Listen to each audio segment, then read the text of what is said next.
Good evening. Whatever time of day it is isn't really relative to who you and I really are. There's no day or night for that. The light always shines regardless.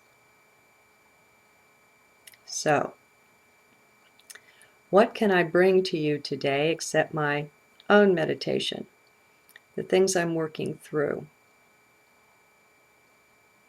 Sometimes it gets rather heavy in your heart or your energies, or you feel pulled down by something or things that you're learning, or God forbid you spent some time with the media. That will pull anyone down.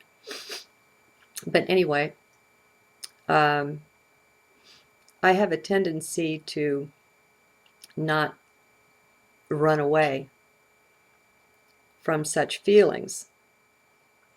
Uh, and there are times when it will seem to drag on for a number of days and you just get tired of it. And I think there are times when I'm kidding myself about being willing to be with it. And so I thought I'd come and share. Mostly people go around all their lives in the mind. That's just where we abide.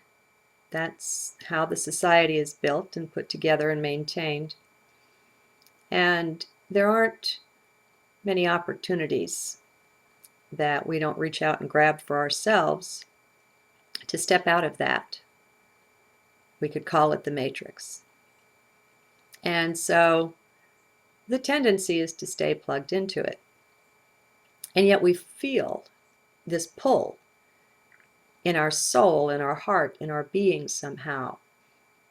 And so we have a deeper intuitive intelligence working there. And we come more and more as we're on the spiritual path, I'll use those words, to listen to that, to pay it heed. And if we're smart, to identify with that more than with the mind. That has a more real feeling to it. And well, it should. I mean, the soul versus the mind. Well, it should. Okay.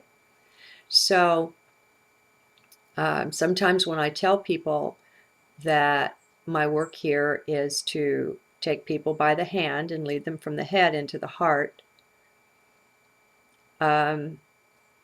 it's not easily done until it is.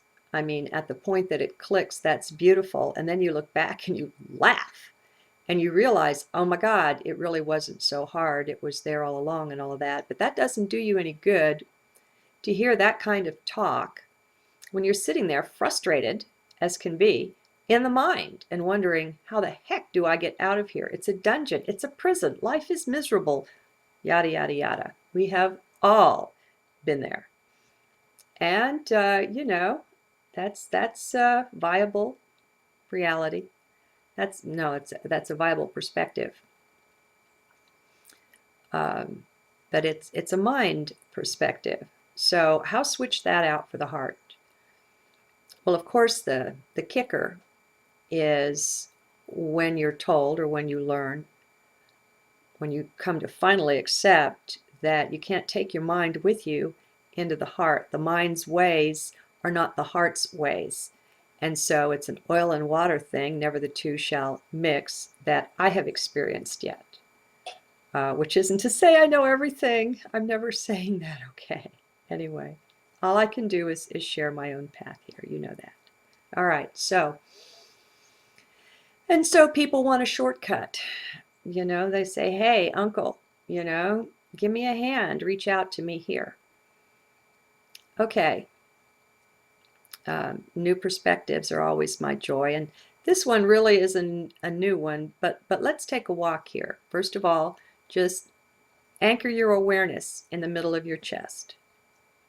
Just put your attention there, that's all. Pretend like you're taking each breath through the heart space there. You breathe in through it and out through it. I used to pull up a chair in the heart. That's what I would do. I would close my eyes and I would pretend to be seated on a chair in the center of my chest. You know, other times I would pretend to be seated on a chair in the area of my third eye and looking at a screen before me. And so, you know, do that if it works. Do whatever works for you. I mean, your inner self, your higher self, your guides are right there with great ideas and guidance if you'll just tune in, let go, and not pay so much attention to mind. Mind will jabber on endlessly. Well, that's okay. Just start to ignore it. And just keep centering in the chest. All right, now, the shortest way out there to where you want to be is to go within. And the shortest distance is to befriend your own feelings. And it seems to me you'll need some privacy to do this. But no matter what the feeling is that's hanging around, and you won't have any problem with the good ones, you know, but the heavier ones, no matter what it is, the thing is to be with it. And that's not too terribly hard to do. Once you accept that the feeling has a right to be, you know, and that it has something to offer you. It comes bearing gifts of some kind or another. And so instead of trying to medicate it, run from it, get distracted from it, whatever, you just grant it the right to exist and acknowledge that it has benefit. It just has the right to be. I mean, and this is, for many, this will be the first step in stopping fighting reality. We fight what is all the time, and that is really, really dumb. I mean, it just is, and fighting it is just really kind of pointless, especially once we learn that everything brings blessing. But anyway, so say you've got this heart-heavy feeling. And you start out, this is kind of a mental thing in a way, what you're doing here, because your mind has been the thing that has shut you off from doing this. So you're telling your mind, look, this thing has a right to be, and I accept it, and I'm okay with it, so don't fight it. All right, so that's stage one, if you will. And once you get that accomplished, that lets you settle down in to the feeling, into the heart. You want to be with your feelings in your heart, always. Other times, maybe you can go and be elsewhere in your body or whatever, but stay out of the head. And right now, just be in the heart. And with whatever feeling it is, even if it's a solar plexus upset thing, you can still witness and observe that from the perspective of being in heart. See, when you're in heart, you're linked up with every molecule and atom and cell everywhere. You're in the center of creation. And so you don't have to be anywhere but right there, and you're everywhere. And if that doesn't make sense to mind, tough mind, you know, just mind your own business and shut up. Tell your mind that. I'm not telling you that. All right, so you just witness and observe. And at first, that's the most important thing to be able to do, is just to observe, not to try to change anything, to correct anything, not to try to outthink it, not to try to have any kind of expectation that you're going to be delivered from it, or that you're going to fix it, or that you're going to come to understand it. None of that. You sit down to cookies and tea, or biscuits and tea and cookies and milk, whatever. coffee and a cigarette. I don't care. You sit down with it. And you just be. Okay, because you know what this feeling is? It's a part of you that you have externalized because you've refused to allow it to be. It tried to talk to you from inside of you, but you denied that it was you. You refused to accept it. And so it's progressed a little bit and so on. That is neither good nor bad, right nor wrong, whatever. None of that stuff. We're not making value judgments here. We're just being. There's no judgment like that goes on in heart. There's discernment, there's wisdom, there's discretion, there's intuition, there's all of that, but there's not this judgment about things being good or bad. Everything's good if you want to look at it like that. Okay, so especially at first, I think I would just try to be with it and just watch. You don't have to identify with the feeling or not. You don't have to anything. You just be with it, allow it to be, and just observe. And that's really what I would practice on a consistent basis with my feelings. Okay, so let's say you've got a little bit of experience doing that under your belt. And you've learned how not to tinker. How just to allow a feeling to be there. And if you need to cry, then you cry. If you need to scream, then you scream. You know, you try to do no harm to anything to the best you can, but you don't stifle your feelings. You do this privately. And if you feel like there's somebody else involved and you really need to communicate with them, then you get out pencil and paper and you write, and then you burn it or something. I mean, keep other people out of this. You have externalized onto others something that is entirely your own. And you could send that letter, but you would be sad later if you did, when you got a few more steps down the road. So, you know, I journal. It helps a lot. But I'm not saying you have to do that either. It's just that that's an option for you if in being with the feeling. You'll know you have interior guidance.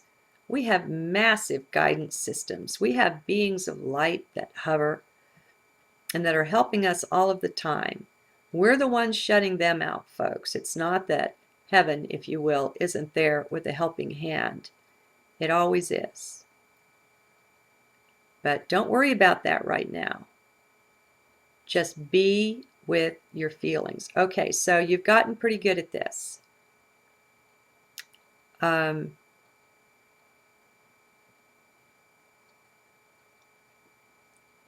It's okay to be down. It's okay to be angry. It's okay to be resentful.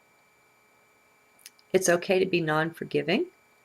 It's okay to be whatever it is. It's got the right to be. It is what it is. And get the ideas of your head out of this about what a good person is, what a good Christian or Muslim or atheist is. All those ideas, kick them out, you know. They aren't going to help you here. They're not going to do anything but muck up the turf for you. You're going for higher wisdom and intelligence here than 3D mind has access to. You have access to it, but it's through your heart. And so much of it is through your feelings. And you don't want to bring in the future like, oh my God, this is so heavy, this is so awful, it's like it'll never go away. You know, that's the mind again. Anytime you're looking at time, if anything that's going through you has anything to do with time, I promise you that is mind. Time doesn't exist the way mind thinks it does. So you can reject that. All right, so you just be with it and you surrender to it. You're surrendering to it. What you're surrendering is resistance to what is. This is what that looks like. You're surrendering resistance to that which is. And we try to paint a pretty face on it, and we try to make excuses for others or for ourselves. You know, we do all these things. It's all mental gyrations and gymnastics.